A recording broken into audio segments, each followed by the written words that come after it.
Muito bem.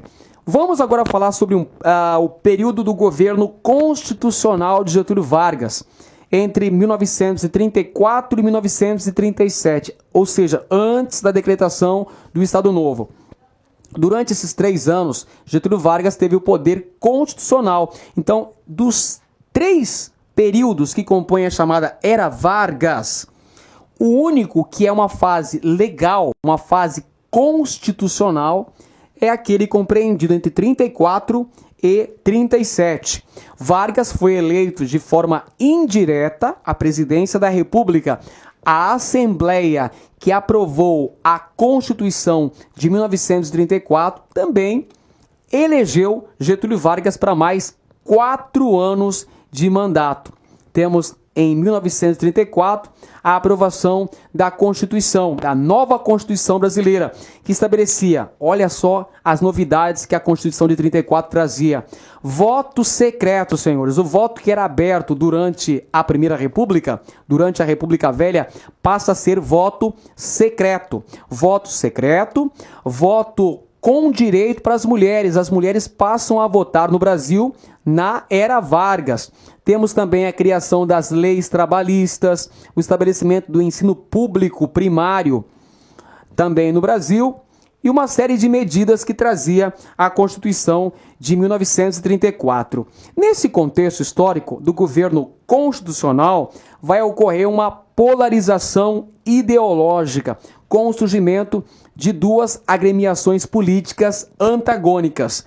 Uma de extrema direita e outra de extrema esquerda. São elas a AIB, Grupo de Tendência Fascista, e a ANL, Grupo de Tendência Socialista, refletindo justamente o contexto histórico mundial dessa época.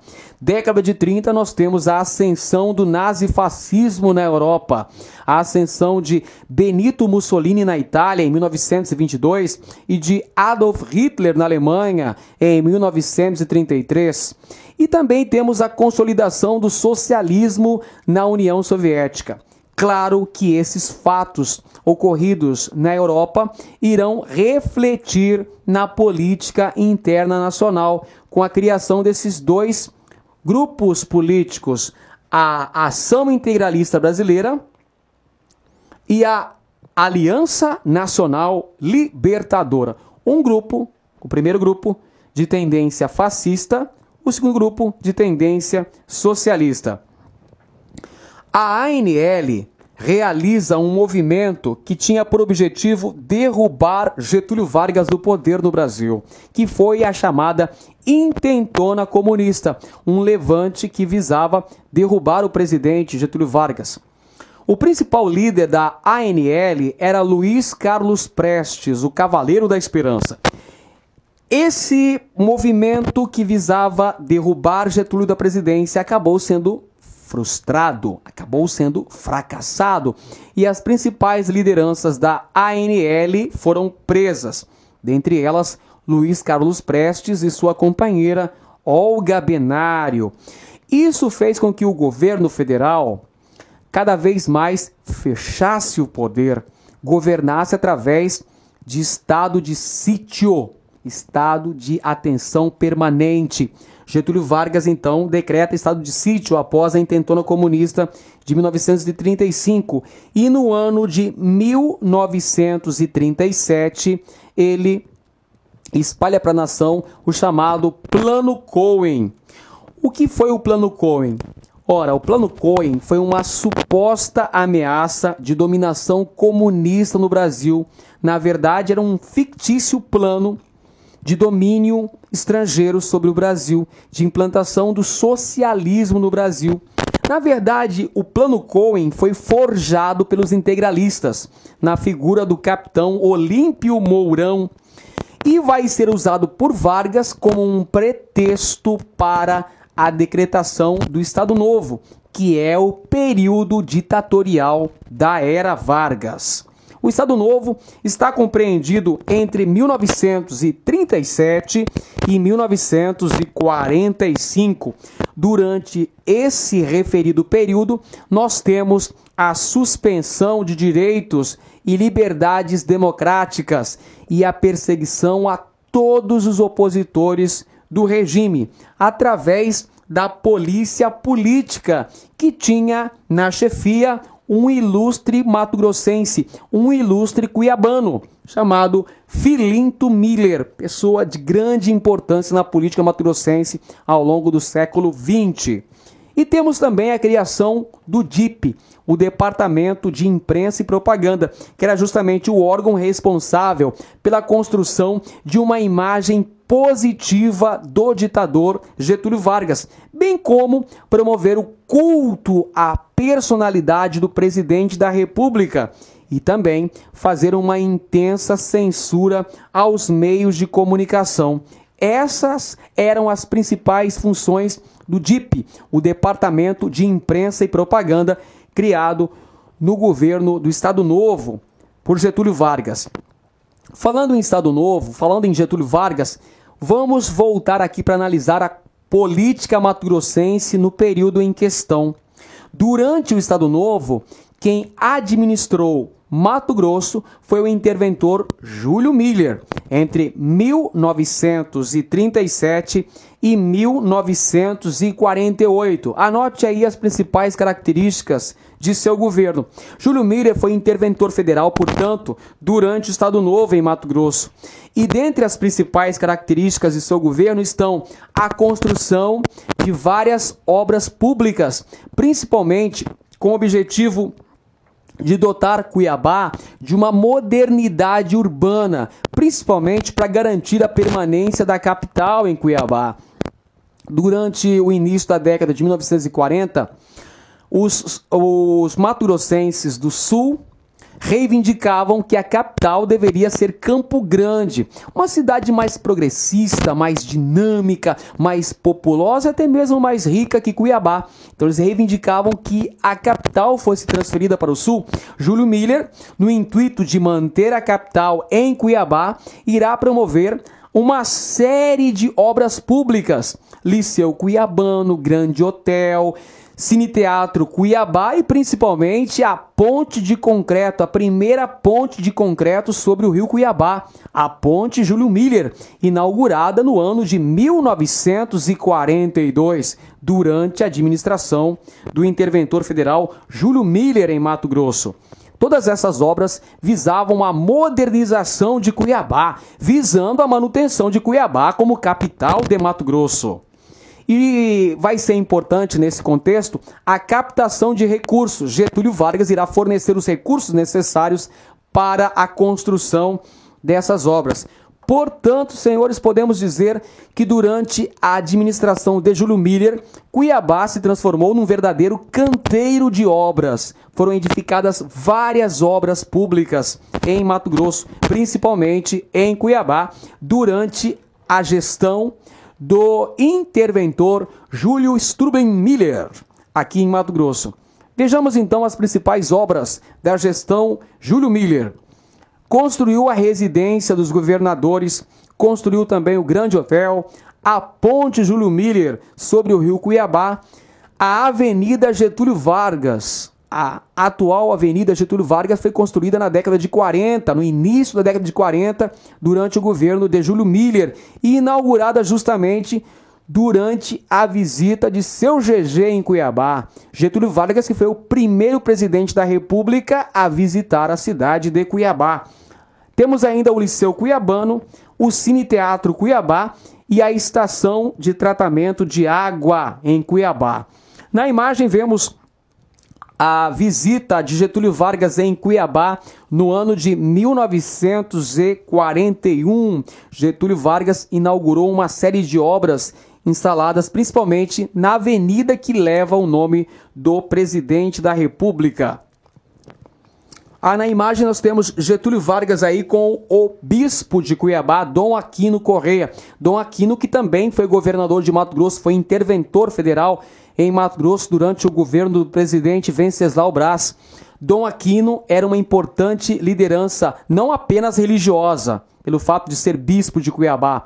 o mais jovem bispo a ser ordenado em todos os tempos. Mas Dom Aquino também representava uma importante liderança política. Por essa razão que Getúlio Vargas fez questão de se encontrar com Dom Aquino Correia na Catedral Metropolitana de Cuiabá, assistiu à missa aqui em Cuiabá. E um detalhe interessante é que Getúlio Vargas era agnóstico. Quando ele se formou na Faculdade de Direito, ele foi o orador da turma e teceu severas críticas à Igreja Católica, acusando a religião de ser o ópio do povo. Entretanto, quando ele adentrou a vida pública, mudou o discurso e passou a buscar o apoio da Igreja Católica. No caso aqui nós temos um célebre acordo aqui de Getúlio Vargas com o bispo Dom Aquino Correia. Na imagem agora o Liceu Cuiabano, que passou por uma grande reforma no ano de 1941, uma grande ampliação, o chamado Colégio Estadual, colégio em que estudaram grandes personalidades políticas de Mato Grosso, como por exemplo Júlio Campos, Dante de Oliveira, Carlos Bezerra, passaram pelas salas de aula do ilustre e emblemático Liceu Cuiabano. Temos também o Grande Hotel, que foi inaugurado também quando da visita de Getúlio Vargas, na avenida que leva o nome do presidente. Esse prédio hoje funciona a Secretaria de Cultura de Mato Grosso. E temos o Cine Teatro Cuiabá, o emblemático Cine Teatro Cuiabá, que também foi inaugurado quando da visita do presidente Vargas e que passou recentemente por uma grande reforma financiada com recursos públicos. Afinal de contas, é um edifício patrimônio do estado de Mato Grosso, patrimônio público do estado de Mato Grosso. E a Ponte Júlio Miller, também a emblemática Ponte Júlio Miller, quando ainda tinha os seus arcos, imponentes arcos, a primeira ponte de concreto construída sobre o rio Cuiabá, ligando a capital do estado à vizinha Várzea Grande. Também é outra obra edificada durante o governo do interventor Júlio Miller. Também continuando a falar sobre a Era Vargas em Mato Grosso, nós não podemos deixar de analisar o projeto de colonização que foi implementado durante o Estado Novo em terras mato-grossenses. Eu estou falando da Marcha para o Oeste, que foi esse projeto, primeiro movimento de colonização implementado pelo governo federal que visava a ocupação e a colonização das terras mato-grossenses. Quando que ocorreu o Estado Novo? Como eu já disse anteriormente, a Marcha para o Oeste foi colocada em prática durante o Estado Novo, no início da década de 1940. Dentre as metas principais da Marcha para o Oeste, anote aí, estavam estabelecer a convergência entre as fronteiras econômicas e as fronteiras políticas, de modo a construir um bloco homogêneo da nação brasileira. Visava ainda ocupar os espaços, os ditos espaços vazios, pois bem sabemos que esses espaços eram ocupados por nações indígenas. Vargas visava então estabelecer uma fronteira agrícola, a produção de alimentos nessa região, alimentos para abastecer o Centro-Sul, que passava por um processo de industrialização. Então nós temos como metas básicas da Marcha para o Oeste a ocupação dos espaços vazios e a promoção de uma política de integração, com a criação de colônias agrícolas federais, visando a produção de alimentos para abastecer os grandes centros urbanos localizados na região sudeste e ainda, se possível, o fornecimento de matérias-primas para as indústrias no Sudeste. Lembre-se que durante o Estado Novo ocorre um grande processo de industrialização do Brasil, industrialização esta sustentada pelo capital estatal. Temos a criação de importantes indústrias estatais, várias empresas, como por exemplo a Companhia Siderúrgica Nacional em Volta Redonda, no Rio de Janeiro, que vai se notabilizar pela produção de aço, indústria de base, fundamental para o desenvolvimento de outras indústrias no Brasil nesse contexto. Então nós temos a Marcha para o Oeste, que visava o estabelecimento de colônias agrícolas federais com o objetivo de fornecer alimentos para a região centro-sul do Brasil, que era a região que passava por um processo de industrialização. Antes da Marcha para o Oeste, nós tivemos a chamada Expedição Roncador Xingu, que inclusive recentemente foi para as telas de cinema com o filme Xingu, que mostra a trajetória dos sertanistas, os irmãos Vilas Boas, em terras mato-grossenses. Pois bem, senhores, a Expedição Roncador Xingu foi criada em 1943 e tinha como objetivos básicos a tarefa de desencadear o movimento colonizador em direção às terras mato-grossenses. Mais tarde, a Expedição Roncador Xingu, da qual os irmãos Vilas Boas fizeram parte, acabou se tornando parte integrante da Fundação Brasil Central, a chamada FBC. E os irmãos Vilas Boas se incumbiram de fazer o contato entre os elementos da Fundação e da Expedição Roncador Xingu e também com os povos indígenas que habitavam essa região. A imagem, então, temos aí a Expedição Roncador Xingu e os irmãos Vilas Boas, que atuaram brilhantemente. Aliás, da atuação dos irmãos Vilas Boas, nós teremos a criação posterior do Parque Nacional do Xingu. A Fundação Brasil Central tinha como principal meta empreender uma marcha para o Oeste brasileiro e iniciou o processo de reconhecimento e ocupação dessa região em Mato Grosso e criou as condições básicas, as condições estruturais necessárias, principalmente no que tange à abertura de estradas para a instalação dos futuros migrantes no território mato-grossense. E o migrante considerado ideal, o colono considerado ideal pela Marcha para o Oeste, pelo projeto de colonização Marcha para o Oeste, era o colono sulista. Segundo Getúlio Vargas, o colono sulista já tinha uma mentalidade mais empreendedora. A Fundação Brasil Central contribuiu para a implantação de núcleos de povoamentos a partir do vale do rio Araguaia até o Xingu. Por exemplo, surgiram o povoado de Chavantina em 1944, povoado este que deu origem à atual cidade de Nova Chavantina, no interior de Mato Grosso, e em terras ocupadas por nações indígenas mato-grossenses. Contribuiu ainda para o surgimento de pequenos núcleos de povoamento. Entretanto, senhores, não obteve grande sucesso, em razão dos inúmeros conflitos pelo domínio legal das terras e pela posse das terras. Como consequências importantes da Marcha para o Oeste, nós podemos mencionar a criação de 2 territórios federais em Mato Grosso. Isso é fundamental. Até 1943, Mato Grosso apresentou o mesmo domínio territorial. Não mudou a configuração territorial mato-grossense. Entretanto, senhores, no ano de 1943, ocorreu a criação de 2 territórios federais em Mato Grosso. Um na porção noroeste, que é o território do Guaporé, atual estado de Rondônia, e o outro na porção sul, que é o território de Ponta Porã, atual Mato Grosso do Sul.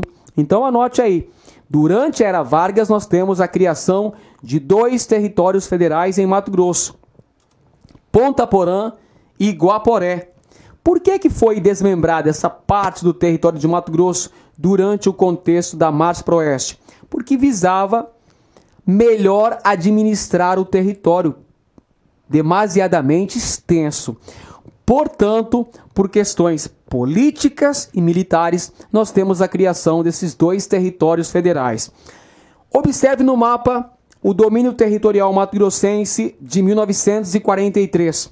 Nós temos a criação ao noroeste, na porção noroeste, a criação do território do Guaporé, Território do Guaporé, criado em 1943.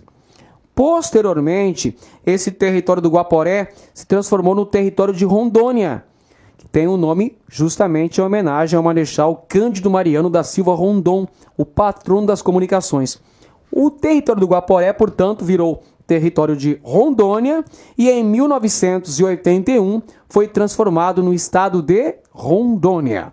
Na porção sul, por sua vez, nós temos a criação do território federal de Ponta Porã. Ponta Porã, na porção sul do território de Mato Grosso, onde hoje nós temos o estado do Mato Grosso do Sul. Então anote aí duas consequências da marcha para o oeste em terras mato-grossenses, a criação de 2 territórios federais. Além disso, nós tivemos a edificação da Colônia Agrícola Federal de Dourados, em 1943, representando aí uma expansão da fronteira agrícola para o oeste do país e representando também, senhores, um estímulo para a vinda de imigrantes gaúchos. Como eu bem disse anteriormente, o colono considerado ideal dentro da ótica do Estado Novo era o gaúcho, porque segundo essa ótica, o gaúcho tinha uma mentalidade empreendedora, mentalidade empresarial, poderia contribuir mais para o crescimento dessa região. Então nós temos o estímulo à vinda de imigrantes gaúchos, bem como outro aspecto importante da Marcha para o Oeste foi a perda do poder econômico da Companhia Mate Laranjeira. Evidentemente que a Mate Laranjeira representava um empecilho à colonização dessa parte sul de Mato Grosso, onde estavam os ervais nativos. Com o advento da Era Vargas, nós teremos então uma perseguição à Companhia Mate Laranjeira, que vai deixar de existir nesse contexto histórico. E visava também o controle da fronteira. A criação da Colônia Agrícola de Dourados também visava estabelecer um controle maior sobre a fronteira com a República do Paraguai e quebrou o monopólio da empresa Mate Laranjeira. Temos também como consequências da Marcha para o Oeste o estabelecimento do serviço de navegação através da Bacia Platina, que visava criar um novo caminho, um novo meio de ligação com o estado de Mato Grosso. E um aspecto relacionado com Cuiabá foi a criação da Escola Agrícola de São Vicente. Qual seria o objetivo da criação desse estabelecimento de ensino? Ora, qualificar a mão de obra destinada aos projetos agrícolas de colonização. Pois bem, senhores, vimos nessa aula os principais aspectos de Mato Grosso durante a Era Vargas, a vinda dos interventores federais, o confronto que houve com as oligarquias cuiabanas durante o início da Era Vargas. Vimos também a eclosão do Tanque Novo, que foi um importante movimento político ocorrido em Poconé, 1933, de oposição a Vargas, de apoio ao Partido Constitucionalista, que teve a liderança de Laurinda Lacerda Sintra, a popular Doninha de Caeté, e teve ainda a administração do interventor federal Júlio Miller, que foi responsável pela construção de várias obras que dotaram Cuiabá de uma maior modernidade e fizeram Cuiabá continuar tendo o status de capital de Mato Grosso. E outro aspecto importante que merece ser estudado com bastante atenção é a Marcha para o Oeste. Afinal de contas, esta foi a primeira iniciativa do governo federal com vistas a colonizar o território mato-grossense e que trouxe como desdobramentos importantes a criação de 2 territórios federais em Mato Grosso, bem como a criação da Colônia Agrícola de Dourados e também a criação da Escola Agrícola de São Vicente para qualificar a mão de obra para os projetos de colonização. Pois bem, senhores, era o que tínhamos para hoje. Esperamos sinceramente que os senhores tenham apreciado nossa aula e marcamos um encontro para a próxima aula, onde nós veremos outro assunto fantástico da fabulosa história de Mato Grosso. Um grande abraço a todos e até a próxima.